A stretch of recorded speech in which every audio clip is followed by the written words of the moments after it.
জেলায় স্বাস্থ্য দপ্তরে এসে পৌঁছালো নতুন সেলাইন।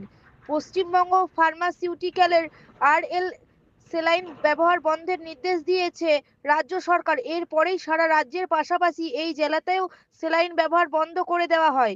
তাই ওই সেলাইনের পরিবর্তে অন্য সেলাইন এসে পৌঁছালো সিউড়িতে। জেলা স্বাস্থ্য দপ্তর সূত্রে জানা গিয়েছে, এই সেলাইন বীরভূম স্বাস্থ্য জেলার সমস্ত হাসপাতাল এবং স্বাস্থ্য কেন্দ্রগুলিতে ব্যবহার করা হবে। সিউড়ি টাইমস, সিউড়ি, বীরভূম।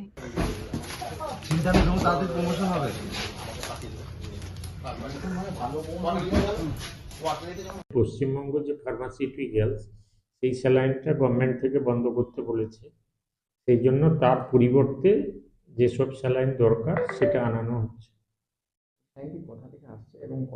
কোথা থেকে আমরা জানি না, আমরা ফেয়ার প্রাইস শপ থেকে আমরা যেভাবে নিই, গভর্নমেন্টের যা নর্মস আছে সেটা ফলো করে আমরা অর্ডার দিয়ে নিয়েছি। বিভিন্ন বীরভূমের সমস্ত দপ্তরে যাওয়া হবে। হ্যাঁ, বীরভূমে দেওয়া হবে, সিউড়ি সদর হাসপাতাল, বোলপুর মহকুমা হাসপাতাল, আমাদের অন্যান্য ব্লক হাসপাতাল, সব জায়গাতেই যাবে।